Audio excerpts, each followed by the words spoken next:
There is a part of you that you have been running from your entire life. Not the part that makes mistakes or feels sadness. Not the part that gets angry or feels jealous. Those emotions are surface level, symptoms of something deeper. What you are running from is more fundamental, more terrifying, more you than anything you have ever admitted.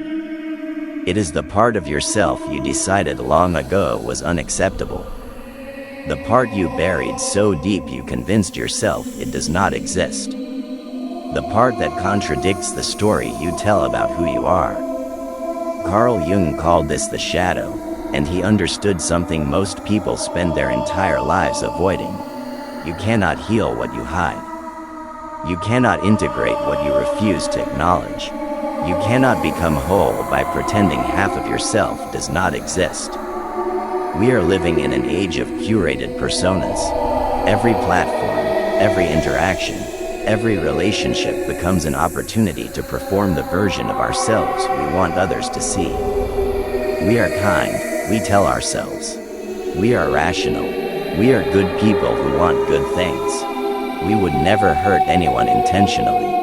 We are not like those people, the cruel ones, the selfish ones, the damaged ones. We have worked hard to build this identity, this acceptable self that moves through the world collecting approval and avoiding judgment. But underneath this carefully constructed persona, in the basement of your psyche, everything you have rejected about yourself is still alive. Still powerful, still influencing every choice you make.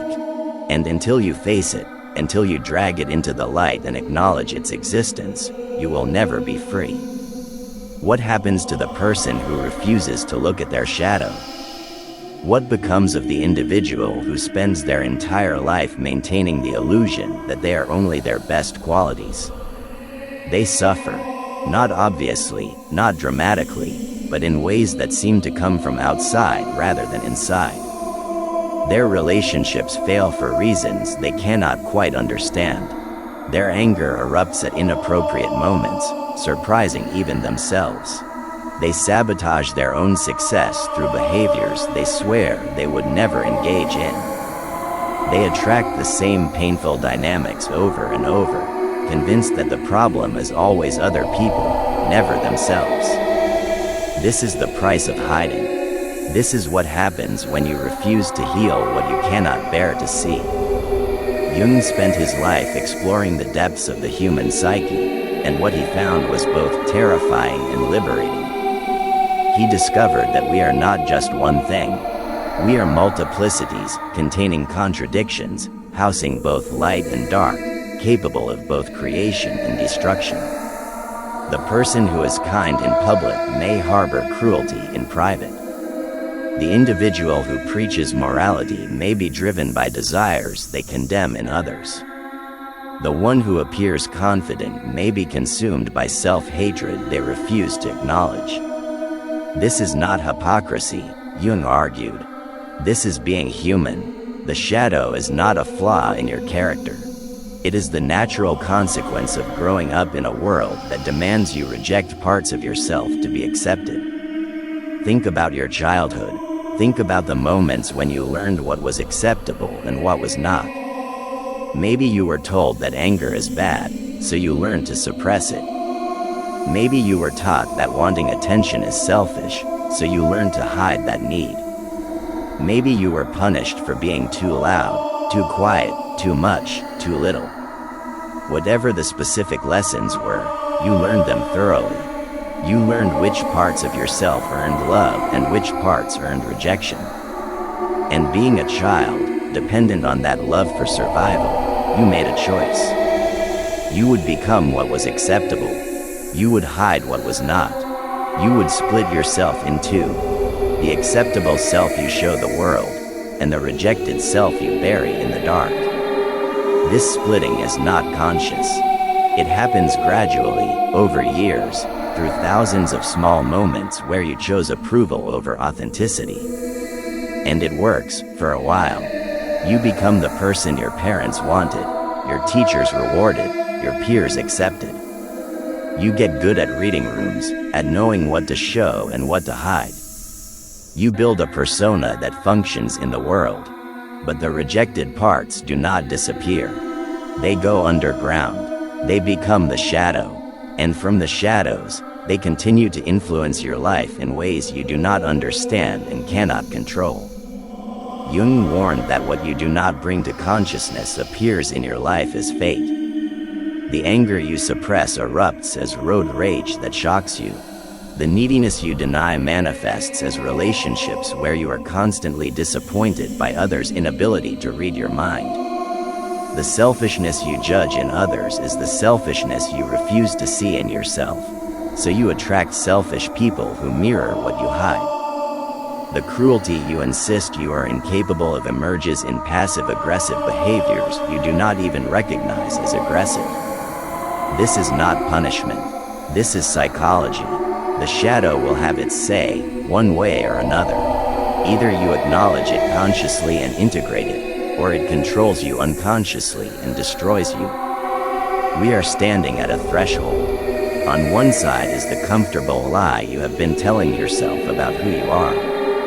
On the other side is the uncomfortable truth about the fullness of your being, both light and shadow, both acceptable and rejected, both conscious and hidden. Most people never cross this threshold.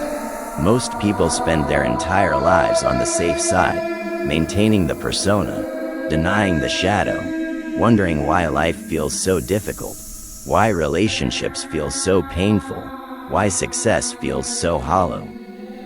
But you are here because some part of you knows. Some part of you is ready. Some part of you understands that you cannot keep living a half-life, that wholeness requires honesty, that healing demands that you finally look at what you have been hiding. This is where our journey begins, not with feel-good affirmations or surface-level positivity, but with the courage to descend into your own depths, to face what you find there without judgment, to acknowledge the parts of yourself you have spent a lifetime rejecting. This is shadow work. This is Jungian psychology at its most powerful and most terrifying. This is the path to integration, to wholeness, to becoming fully human instead of a carefully edited version of human. And it starts with understanding one fundamental truth. You cannot heal what you hide. You cannot integrate what you refuse to see. You cannot become whole by pretending you are already complete. Jung believed that the shadow contains not just what is dark and rejected, but also what is golden and repressed. Sometimes what we hide is not our cruelty but our power, not our selfishness but our ambition, not our anger but our strength. We hide these things because they threaten the image we have constructed, because they challenge the smallness we have accepted, because claiming them would require us to take up more space than we have been given permission to occupy. So we bury our power along with our pain. We repress our strength along with our shame. And we wonder why we feel so tired, so diminished, so far from the person we know we could be. The shadow is not your enemy. The shadow is your wholeness waiting to be claimed. It is every part of you that was rejected, repressed, denied, buried. And until you face it, until you acknowledge it, until you integrate it, you will remain fragmented. Split between who you pretend to be and who you actually are. Exhausted by the effort of maintaining a persona that does not reflect your full reality. Limited by the parts of yourself you refuse to access. This is not living. This is performing. And the performance is killing you slowly, one denied truth at a time. Let us go deeper into the mechanism of shadow formation. How does a child, born whole and unsplit, become an adult carrying a shadow they do not even know exists? It begins with socialization, with the process of learning to be acceptable in the world. Every family, every culture, every society has rules about what is good and what is bad, what is acceptable and what is shameful. These rules are not inherently true. They are constructed, arbitrary, culturally specific. But to a child, they feel like absolute truth. They feel like the difference between being loved and being abandoned. So the child learns. Learns that crying is weakness, so they stop crying and call it strength. Learns that wanting things is greedy, so they stop wanting and call it contentment. Learns that expressing anger is dangerous, so they suppress rage and call it peace. Learns that being different is threatening, so they conform and call it belonging. Each time they reject a part of themselves to earn acceptance, a piece of their wholeness breaks off and falls into the shadow. Each time they choose persona over authenticity, they become more fragmented, more split, more alienated from their own depths. This process is not anyone's fault. Parents do the best they can with the awareness they have. Society enforces rules it believes are necessary. Culture transmits values it considers important. But the result is the same. By the time you reach adulthood, you are carrying a shadow you do not recognize, filled with parts of yourself you have disowned, driving behaviors you do not understand. You have become, in Jung's words, unconscious. Not asleep, but unaware. Operating on autopilot, controlled by forces within yourself that you refuse to acknowledge. The internal conflict this creates is immense. On the conscious level, you believe you are a certain kind of person.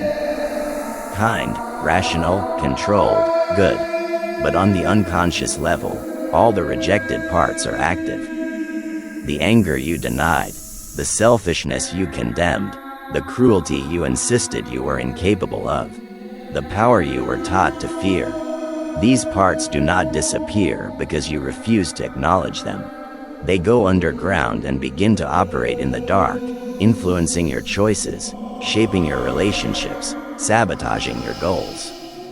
You become a mystery to yourself, wondering why you keep doing things you swear you would never do, why you keep attracting situations you swear you want to avoid. Think about the last time you did something that shocked you, something you immediately wanted to take back, something that did not align with your self-image. Something that made you think, where did that come from?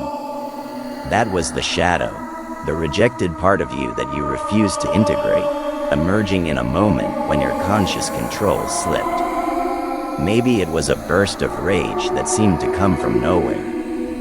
Maybe it was a cruel comment you did not mean to say. Maybe it was a choice that contradicted your values. These moments are not random. They are not aberrations. They are your shadow trying to get your attention, trying to be acknowledged, trying to be integrated back into your conscious awareness. The emotional cost of carrying an unacknowledged shadow is exhausting. You have to maintain constant vigilance, constantly monitoring yourself to make sure the unacceptable parts do not emerge. You cannot relax. You cannot be spontaneous.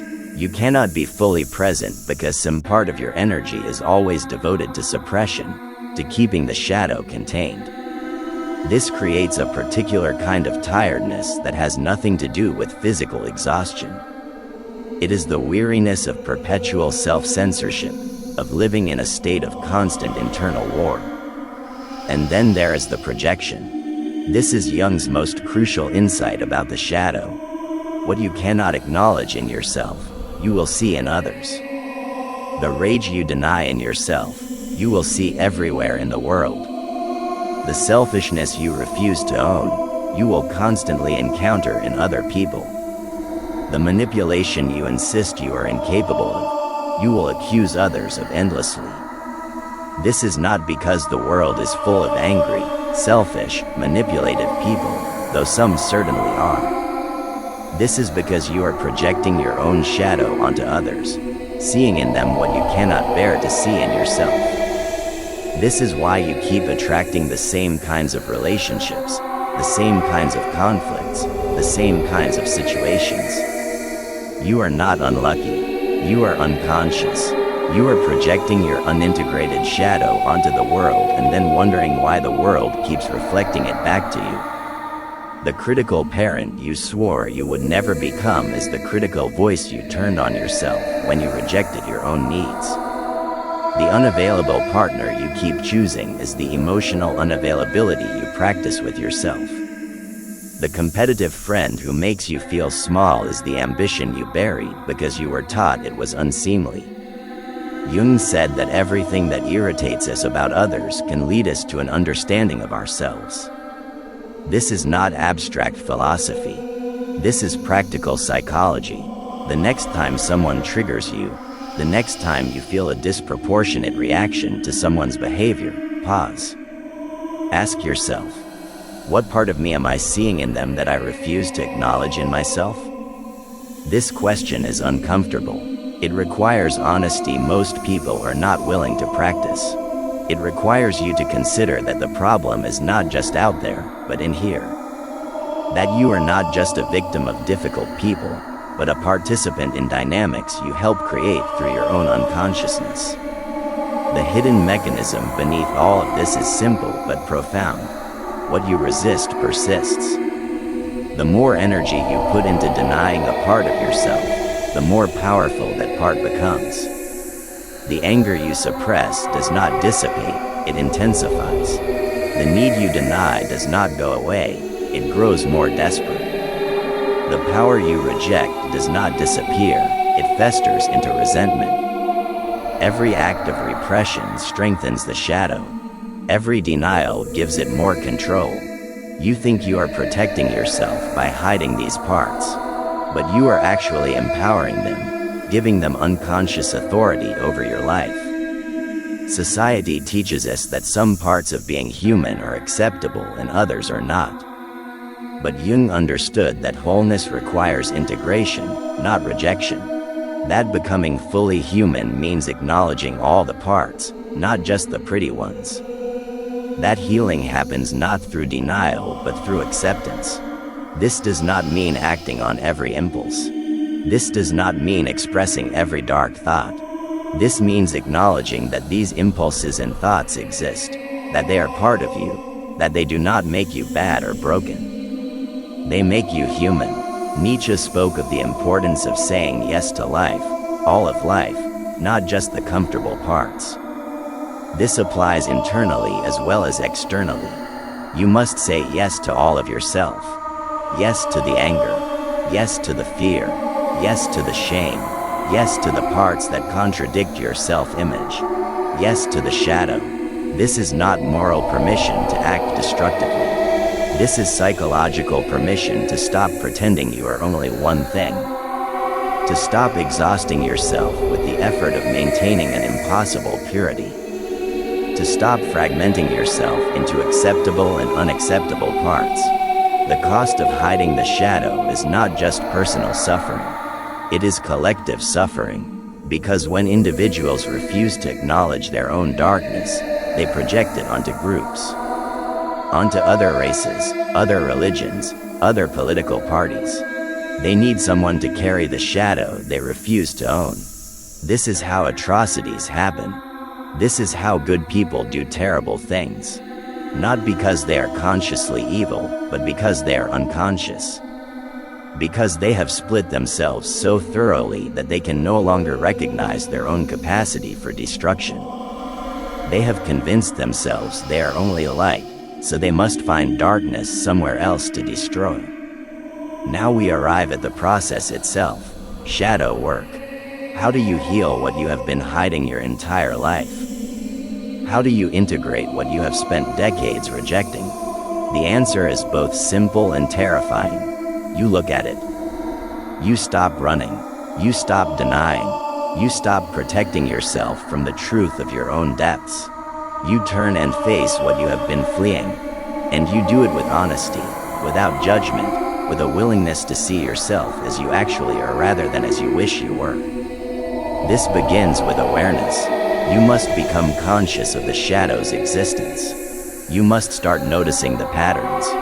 When you have a disproportionate reaction to someone, that is the shadow speaking. When you find yourself repeatedly judging others for the same behavior, that is projection. When you sabotage your own success for reasons you cannot quite name, that is the shadow working against your conscious goals. When you feel exhausted for no apparent reason, that is the energy cost of repression. These are not random occurrences. These are symptoms of an unintegrated shadow demanding your attention. Jung developed a practice he called active imagination, a method of dialoguing with the unconscious parts of yourself. You sit quietly and allow images, thoughts, feelings to emerge without censoring them. You ask the angry part of you what it wants. You ask the fearful part why it is afraid. You ask the ambitious part what it is trying to achieve. You treat these parts not as enemies to be destroyed, but as aspects of yourself to be understood. This is not indulgence. This is integration. This is bringing the unconscious into consciousness so it can be worked with rather than worked around.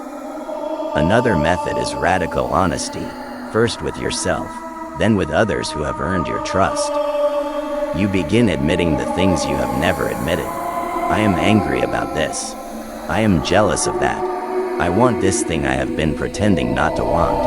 I judge people for this behavior that I also engage in. I am afraid of this thing I pretend not to fear. These admissions are not confessions of sin. They are recognitions of humanity.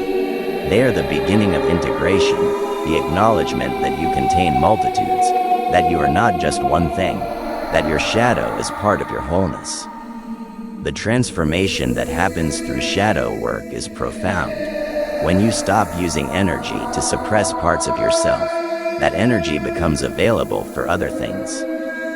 Creativity, relationships, purpose. You stop sabotaging yourself because the unconscious parts are no longer working against your conscious goals. You stop attracting painful dynamics because you are no longer projecting your shadow onto others. You stop being triggered by every little thing because you have integrated the parts that were causing the reactions. You become, in Jung's language, individuated, whole, complete, fully yourself rather than a carefully edited version of yourself. But the process is not linear. It is not easy. Shadow work requires facing things about yourself that you have spent your entire life avoiding. It requires admitting that you are capable of the things you judge in others. It requires acknowledging that you are not as kind, as rational, as good as you want to believe. This is humbling. This is painful. This is necessary, because you cannot integrate what you will not acknowledge. You cannot heal what you hide. And hiding takes so much more energy than healing. Consider what Jung called the golden shadow. The positive qualities you have repressed along with the negative ones. Maybe you were taught that being powerful is arrogant, so you rejected your own strength. Maybe you learned that being ambitious is selfish, so you suppressed your drive. Maybe you were told that being confident is prideful, so you hid your capability. These golden qualities are in your shadow too. Rejected not because they are bad, but because they threaten someone else's comfort with your smallness. Integrating the shadow means reclaiming not just your darkness, but your light. Not just your flaws, but your gifts. This is where Nietzsche's concept of the Übermensch becomes relevant. Not a perfect being, but a whole being. Someone who has overcome the split between what they show and what they hide. Someone who has integrated all parts of themselves into a coherent whole. Someone who creates their own values rather than accepting the values imposed by others. This is not about becoming superior to others. This is about becoming superior to who you were yesterday. About choosing consciousness over unconsciousness. About choosing integration over fragmentation. About choosing wholeness over acceptable incompleteness. Throughout history, the individuals who changed the world were often those who had done their shadow work. Martin Luther King Jr. acknowledged his own capacity for hatred while choosing love. Gandhi faced his own violence while practicing non-violence. Mandela integrated his anger while advocating reconciliation. These were not perfect people. They were whole people. They had looked at their shadows, acknowledged what they found, and chosen consciously how to act rather than being controlled unconsciously by what they denied. The ethical dimension of shadow work is crucial. When you integrate your shadow, You become more ethical, not less. Because you are no longer projecting your darkness onto others. You are no longer unconsciously acting out what you consciously deny. You are making conscious choices rather than being driven by unconscious compulsions. You take responsibility for your full being rather than blaming others for triggering parts of yourself you refuse to own. This is moral maturity. This is psychological wholeness. This is what it means to be fully human. Let us address the fear that stops most people from doing this work. If I acknowledge these dark parts of myself, does that mean I am a bad person? The answer is no. It means you are a human person. Everyone has a shadow. Everyone contains darkness. Everyone is capable of things they judge in others. The difference is not between people who have shadows and people who do not. The difference is between people who acknowledge their shadows and people who deny them. The acknowledged shadow can be integrated, worked with, channeled constructively. The denied shadow operates unconsciously, creating the very behaviors and outcomes you consciously want to avoid. Jung believed that the goal of life is individuation, becoming who you uniquely are rather than who you were conditioned to be. This requires shadow work. It requires looking at the parts you have rejected and asking, is this actually unacceptable, or was I just taught to think it is? Often you will find that what you rejected was not bad, just inconvenient for others. Your anger might be appropriate. Your ambition might be healthy. Your selfishness might be necessary. Not in every moment, not without boundaries, but as parts of a whole human being who has needs, desires, limits, and the right to express them.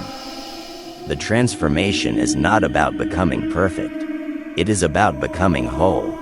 It is about integrating all the parts into a coherent self that can move through the world with integrity. Not the integrity of never making mistakes, but the integrity of being the same person in public and private.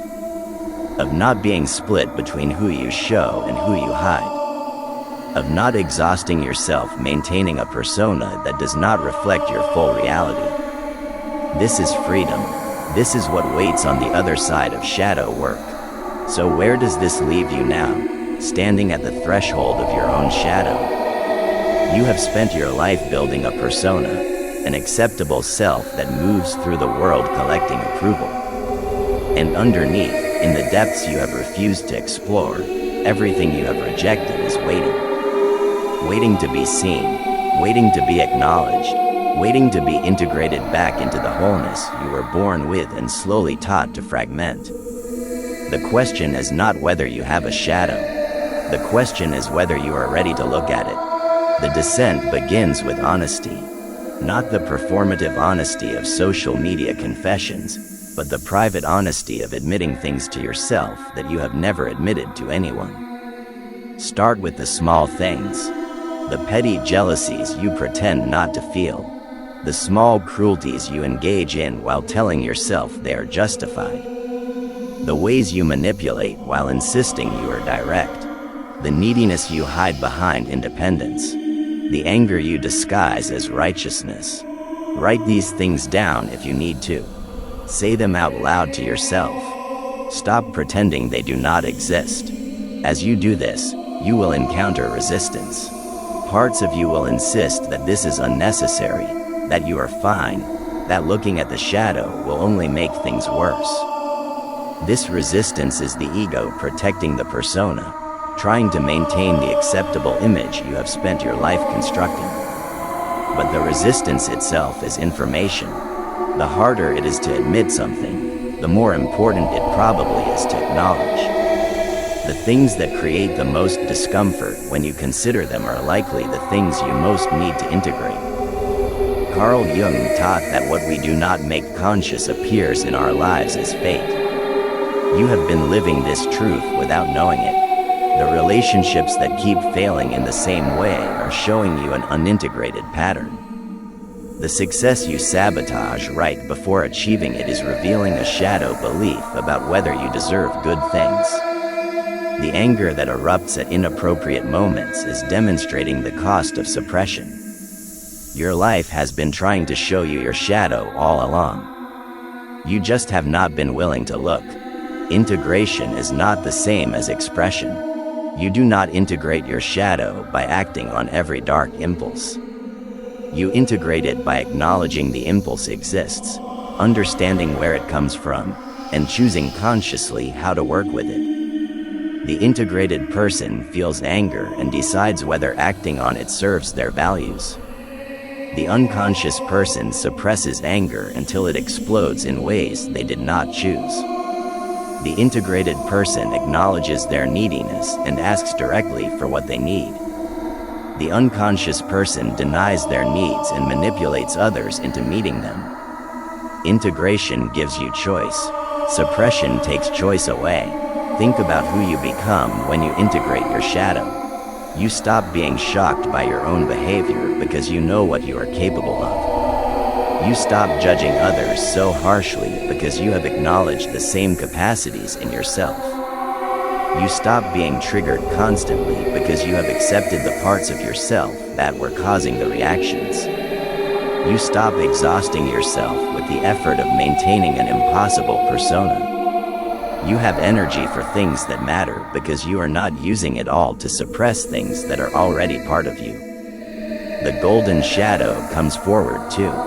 The power you rejected because it threatened others. The confidence you suppressed because you were taught it was arrogance. The ambition you hid because you learned it was selfish. As you integrate the dark shadow, the golden shadow naturally emerges. Because they were never really separate. You rejected your power along with your rage. You suppressed your confidence along with your shame. You hid your ambition along with your neediness. Wholeness means reclaiming all of it. Nietzsche wrote that you must have chaos within you to give birth to a dancing star. Shadow work is that chaos. It is the dismantling of the comfortable lies you have told yourself about who you are. It is the acknowledgement that you are not just light, not just good, not just acceptable. You are also dark, also flawed, also containing things you have been taught to reject. And paradoxically, it is only by accepting this darkness that you can truly shine. Because the energy you were using to suppress it becomes available for creation, for growth, for becoming. Let us return to where we began.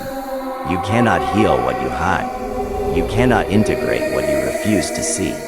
You cannot become whole by pretending you are already complete. The shadow is not your enemy. The shadow is your wholeness in exile, waiting for permission to come home. Every part you rejected is still part of you. Every quality you denied is still operating, just unconsciously. Every fragment you split off is still alive, just in the dark. And they will remain there, controlling you from the shadows, until you turn and face them. Next time you have a disproportionate reaction to someone, pause. Ask yourself what you are seeing in them that you refuse to see in yourself. Next time you judge someone harshly, consider whether you are condemning in them what you have condemned in yourself. Next time you feel exhausted for no reason, recognize it as the cost of suppression and ask what you are working so hard to hide. These moments are invitations. Invitations to look deeper. Invitations to integrate. Invitations to become whole. The world needs whole people more than it needs perfect people. It needs individuals who have looked at their shadows and integrated them, who have acknowledged their full humanity, who have stopped projecting their darkness onto others. Because when you heal your shadow, you stop contributing to collective shadow. You stop participating in the projection that creates divisions, conflicts, atrocities. You become someone who can hold complexity, who can acknowledge nuance, who can see that good and evil are not separate tribes but capacities within every human being. Jung believed that the privilege of a lifetime is to become who you truly are. Not who you were taught to be. Not who earns the most approval. Not the carefully edited version that fits societal expectations, but who you truly are, Light and shadow, acceptable and rejected, conscious and unconscious parts all integrated into a coherent whole. This is the work. This is the journey. This is what it means to individuate, to become fully yourself rather than a performance of acceptability. The transformation is not comfortable. Shadow work never is. You will face things about yourself you do not want to acknowledge. You will admit things you have spent your life denying. You will see yourself clearly for the first time, and it will not match the story you have been telling. But on the other side of that discomfort is freedom. The freedom of not having to hide anymore. The freedom of being whole instead of fragmented. The freedom of choosing your actions consciously instead of being driven by unconscious forces you refuse to acknowledge. You cannot heal what you hide. This is not a suggestion. This is psychological law. What remains in the shadow remains powerful, operating unconsciously, controlling your choices, shaping your life in ways you do not understand.